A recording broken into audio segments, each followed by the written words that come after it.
Alright, looking at the Creality K1. Whoa, whoa, whoa, you see this? Why is it why is it blowing it into the fan duct? Please stop.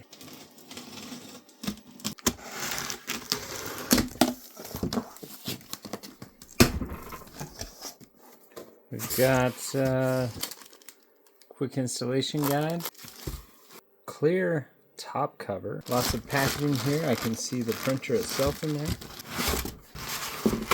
Pulling it out reveals a lot of packaging.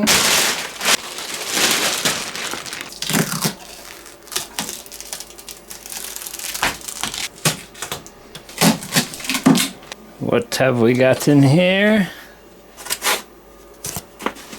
Power cable. It's like the door handle. I'm not quite sure how to take this out. Now that we have the foam out. The LCD display. Test filament. Glue stick, thumb drive, sticky bumper tape. Also have some tools, a scraper, pretty fancy 10mm wrench here. Some metal grease. We'll play with all this later. This is just padding. Don't know if I mentioned these look like the feet and the spool.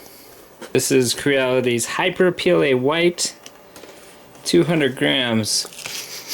Smells a little funny. We're printing from 40 to 600 millimeters a second. You know it's true because they put it on the label. We also have a magnetic plate.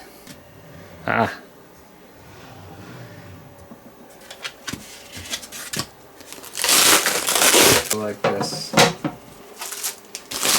I mentioned this in another video, but Creality's really up their packaging. They got some cool stickers here. It's funny, the very first instruction about the very important step to switch your PSU to the right voltage is not in the quick start guide. So let's look at the quick start guide. What do we do here? So here's how you unbox it. Guess I should have read it before I unboxed it. I did this, I did this, I did this, I did this, I did this. It looks like it wants us to install the touchscreen, spool holder that's inconveniently placed right on the back, and install the top cover. I already installed the top cover. It didn't mention the feet, which is surprising. When was I supposed to put the feet on the machine? I don't know. Let's do it anyways. Here's the feet. I mean, it actually does have feet on here. I wonder if these were with the release units, because these seem like these might quiet the device. They're kind of like buffer feet to dampen the printer and the noise. Nice touch though. They seem very dampy. So the LCD display is back here and has hooks that you put in right here. Seems pretty straightforward. I would definitely recommend installing the LCD after you install the handle, because I can't get in there. There it is. Guess we better install the handle. Funny, did the quick installation guide mention the handle? It did not. Didn't mention the handle, didn't mention the feet. Okay, I figured it out.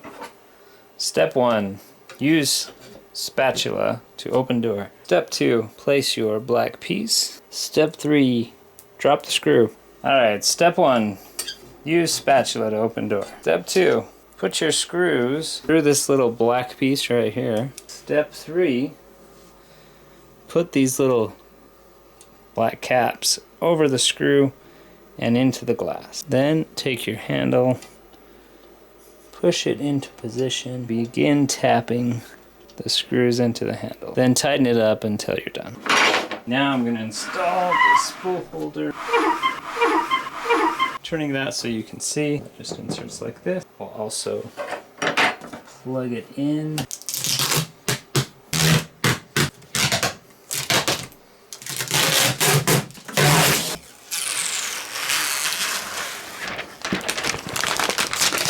These apply glue before print. I don't know if I like that. I don't like putting glue on stuff. Let's give this a shot with our first power on. That is a very glossy screen. Remove the 3 screws A, B, and C according to the direction of the arrow A, B, and C. Removing the screw B and C.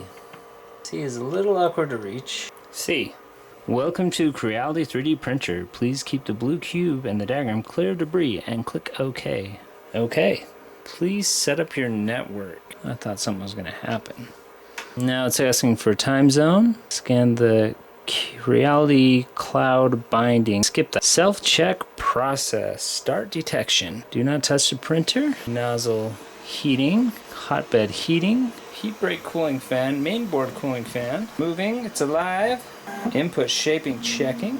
Rise. Now one thing that's interesting as it's doing this is if you look right here, it has a little bit of a temperature guide for common materials, which is nice. It's telling you different options for model fan and side fan. What's it gonna do when it gets to the top? It's gonna check the input shaping. Because I should remove this foam pad off the bottom right. It's vibrating so quickly you can't even see it now. You can just hear it. So yeah, no use trying to see that on camera. Maybe you can hear that. It's a low hum getting louder and louder. I wonder if I should shut this.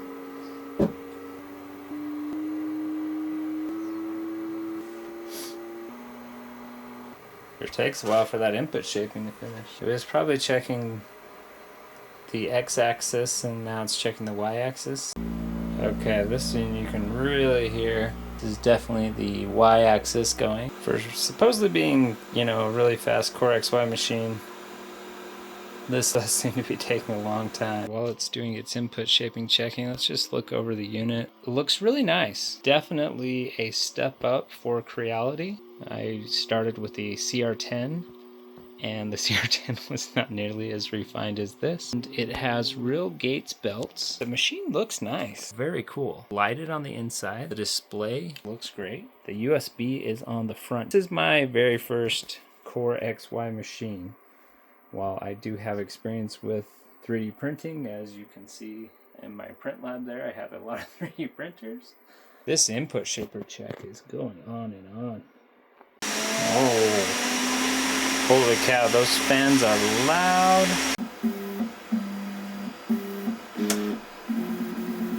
So it now seems to be actually auto bed leveling, and that does seem to be going a lot quicker. Okay, the self-test is complete. Wow, that is a cool looking graph there. Looks like it's showing the nozzle in blue and the hotbed in green. Let's look through the menu really quickly. In settings, it looks like you have some control capability here. You can look at the test files, and this is on the actual machine because I have not inserted the USB drive yet. Under settings, you can adjust screen brightness, screen off settings, device self-test, bind to the Creality cloud. And that's pretty basic, but really nice looking LCD unit there. Let's go ahead and prepare the bed. Bring the Z-axis down so I can apply the glue easily. There we go. We'll place the glue where I assume the Benchy is going to be. I'm going to be using Creality's own filament. Fairly awkward to use this spool behind here. What I don't know is if this has any filament sensing. It's there, but I'm pushing, it's not doing anything. So, extrude, retract. Temperature will automatically heat before heating. Okay, so let's extrude. Once it heats up, I'm going to have to push the filament through. I really don't know what this lever does, so I'm not going to pull it. It could either open the filament, or it could open the entire motor, and my head will fall off. Wow, that nozzle heats really quick. It says extruding. And wow, it just is working. That's great. Whoa, whoa, whoa. You see this? What are you doing? Why is it why is it blowing it into the fan duct? Please stop.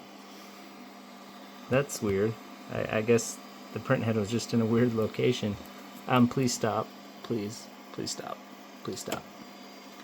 No, no, no. Okay, it decided to stop. That's good. Let's go ahead and print that Benchy. I'm gonna do 210, 16 minutes, 3.7 meters, and we're gonna do a calibration. Hit print.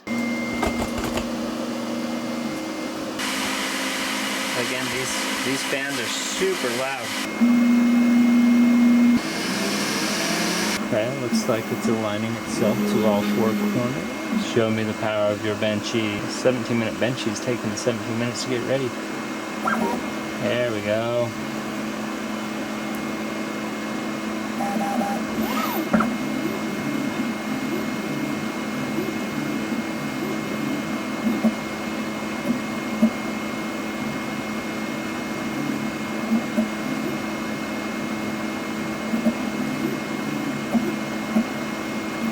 So this is first layer.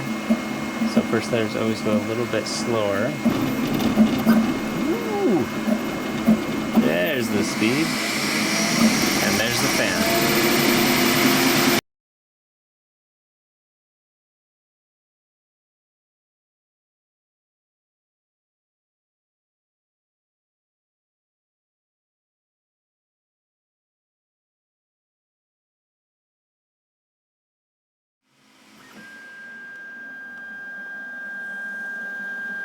Here is the Benchy that the K1 printed. This is a very nice print, especially 16 minutes.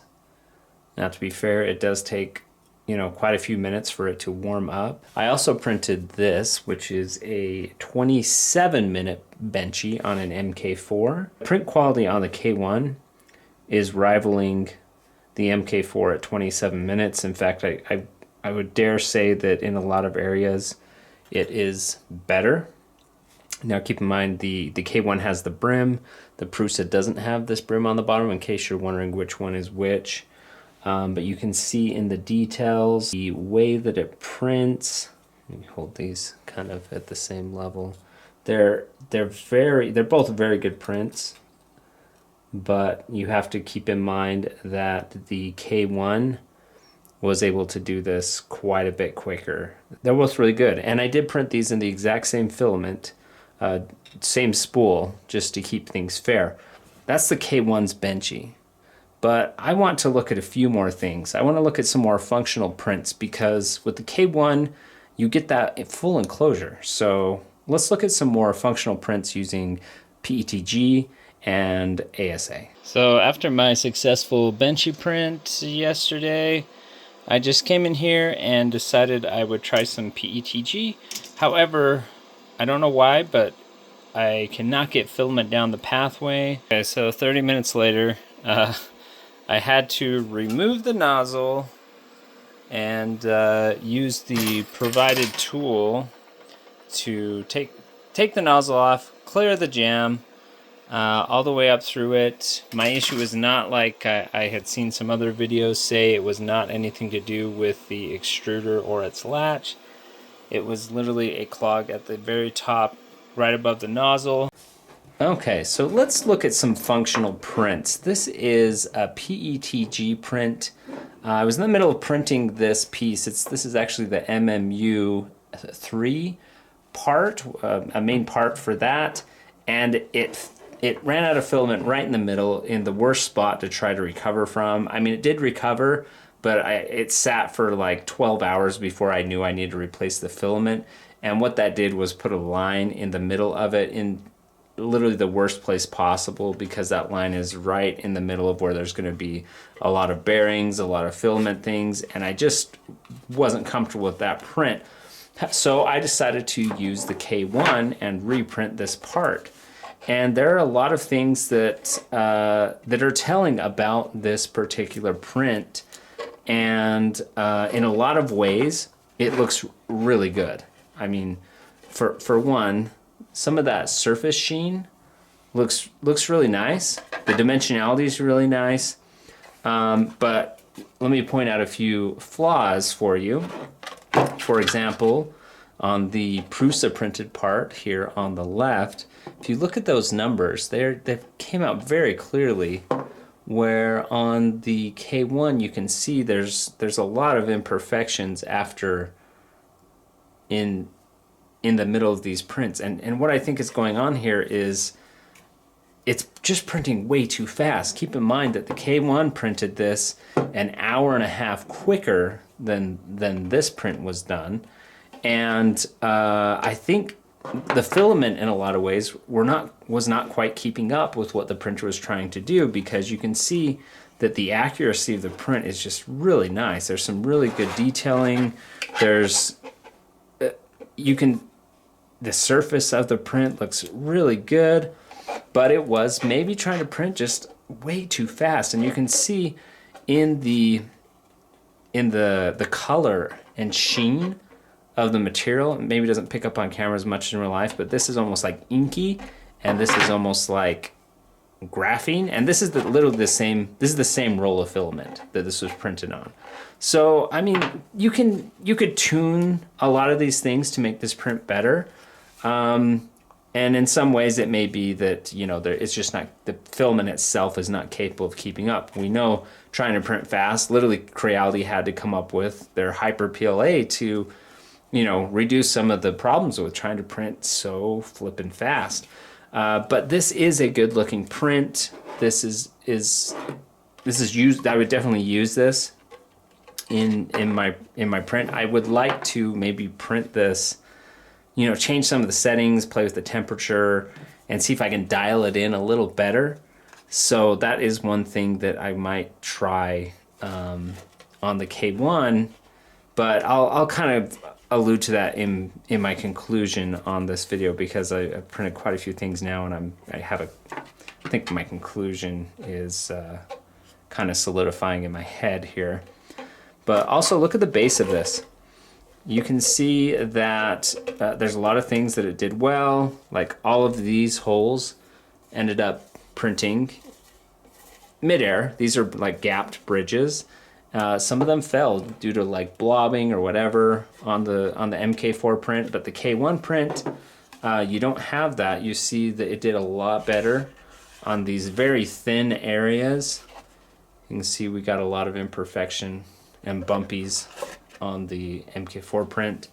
So yeah, there's a lot of good things going on here in the print quality of the K1, but it's not perfect. But I think it's more due to the profiles than anything else. Okay, so let's look at another functional part. This is an ASA fan shroud, and this one on the left was printed on the K1. The one on the right was printed by the MK4. This is ASA, and this is also the exact same spool. And again, dimensionality looks really good. Details really good. Surface looks really good on this part. The only issue I see with it, or maybe arises from it, again, trying to print too fast. With maybe not quite the right settings, maybe tuning in the temperatures and things, you could still print this fast. I mean, it still looks good, but there's a few imperfections. Like, for example, if you look at the Prusa printed model on the right, you can see that the inside sheen of that's actually looks really good on that curve. It's very consistent. You look at that on the Creality printed one, and you're getting, I don't know if it's resonance or just I don't know if it's the motor drivers that are not quite as smooth, but you can see inconsistency there. One of the biggest issues, though, that I see, both of these were done, and again, this is the K1 part, and this is the Prusa printed part. These both were printed onto smooth sheets, but the K1's first layer, I mean, it didn't quite, I don't think it got the height quite right. It wasn't smushed into the plate quite enough, and that's why we're left with these layers that did not adhere, or maybe it was just doing it too quickly. The Prusa part, in comparison, is very consistent, no issues at all here. And they both use kind of a pressure system to get that first layer dialed in, so it seems like they could fix that. We saw the same layer issues on our PETG parts.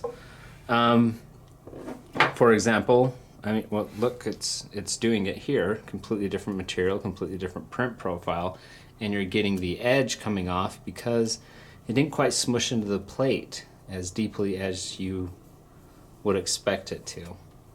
So there's a little bit of work to be done.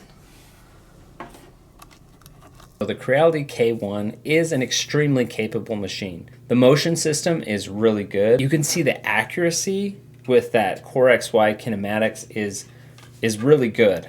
I am very impressed with some of the things I'm seeing on this machine. Details and the way that just the consistency of the finish on layers and perimeters are really nice. and I think that comes with the territory of the type of machine that this is. I really like that the machine auto levels, and you know, you're not manually dialing in a Z offset. You're not manually trying to tune in the bed. It takes care of all of that for you. It can take a minute to do that, but that's kind of to be expected, especially if you want it to come in accurately, which I'll talk about in a minute here in the dislikes section. I do like the screen on the machine. It is high resolution, it looks great, and it is laid out in a really easy to use fashion. One of the things I maybe don't like is there's no way to really tune your print that I saw. You could dial in temperatures while it was printing, but you couldn't adjust print speed, which would be nice to see. Maybe that's there somewhere, but I don't see it. The enclosure that it comes with is really nice, and the fact that it's a little bit modular, that you can take the top off when you're printing with, you know, lower temperature materials that you want to actually get some fresh air in there in order to help with your stability and print quality. You can kind of choose the level that you're dealing with. There's those 3 fans in there that also can be on and off at will depending on what material you're working with. So the system itself is very capable. It has a ton of cooling in there. But someone who's purchasing this printer should be aware of it, and that is that it is very loud. That comes with the territory of printing that fast with that much cooling. And you wouldn't want to be printing with this next to your bed or something like that. So that is one of the things I dislike, but I can't fault it because it does print so quickly that it needs to be able to have that extra cooling. I did experience a filament jam after my very first filament change. I just couldn't get the filament down the pipe. After I did it, I had to disassemble not the entire hot end, but pretty close. If I would have known exactly what was wrong, I wouldn't have had to do that. Basically, I had to take the nozzle off, clear the jam, put the nozzle back on, and that took care of things for me. So I don't know, I really don't know what that was, because I changed filament at least 7 or 8 times since then, and I have not run into the same issue. I don't know what happened. It could have just been a fluke thing. There could have been, maybe, I know some people have reported, you know, that from the factory there were some metal shavings that were in there. Maybe something got hung up on that and it just cleared when I cleared my jam. Not sure, but that was not a good experience on my first filament change. And in general, the filament change isn't seamless. You know, I'm really used to Prusa machines that detect when the filament's there. You can tell it, hey, yeah, let's spit out the filament now, and it will tell you when to pull it out. And then you put one in, it will sense the filament and it will push it right through. I would really like to see that type of system in the future on a revision of this machine. I know a lot of them. My Sobel machine also doesn't detect filament. So I get it. It's added expense and it's a little bit more engineering. It's one more thing that can go wrong, but it can be done very well, and it would be beneficial because maybe some people just have bad technique. I didn't see in the materials, the quick start guides, really how to load and unload filament. I don't know what the proper procedure is necessarily. So that's an interesting thing. Also, the filament tubing, the PTFE tubing, seems like it pinches itself as it moves around the edges of the machine in a particular corner, which I did not like. I know there are a lot of mods that people are doing this to raise up the enclosure level and mounting the PTFE tubing on top of the chain, which alleviates that issue. But that's not something that... It's good that those user mods exist out there, but it's not something that I can't not address in a review of this machine. But the biggest takeaway from this experience that I've had with it, that I want to pass on to you as a reviewer, is the K1 is an absolute incredible value. And I mean, for the price, you're getting an enclosure, you're getting a very fast machine, you're getting a very nice motion system, you're getting clipper input shaping, first layer calibration that's automatic. This machine is, for the money, an absolute spectacular value. To get something the same, like if you went down the Prusa route and got an MK4, which I have an MK4 and I have it in an enclosure, that was very expensive to do. I think it's a very, very, very reliable setup comparatively. But as I've played with this K1, it's like, dang, this is an all in one compact system with the enclosure, can print lots of different materials, and it's a third of the price. And that is a very compelling price point and feature set. So I really like the K1. If I had to give Creality some information on how they should improve their product, I would say work on that first layer calibration, err on the side of squishing it a little bit more, because I saw that it seemed like the nozzle did not get quite close enough to the bed on first layers. Two, they should really, when I did all my slicing in this review, I used Creality's own slicer and profiles because I wanted to have that Creality experience and use, and well, also, I mean, you kind of almost have to, because turning the fans on and off when they need to. There's 3 different fans. It's not just hot end and print fan. It's hot end, print fan, and like side cooling fan. So depending on what material you're working with, you really need those fans to be set to the right values, and the slicer helps you do that. But one of the things that I saw is it generally is erring on the side of printing as fast as possible. So, on some of these prints, you can see, wow, this was a really great print, but it just was not quite dialed in right. The settings were not quite dialed in right for the material.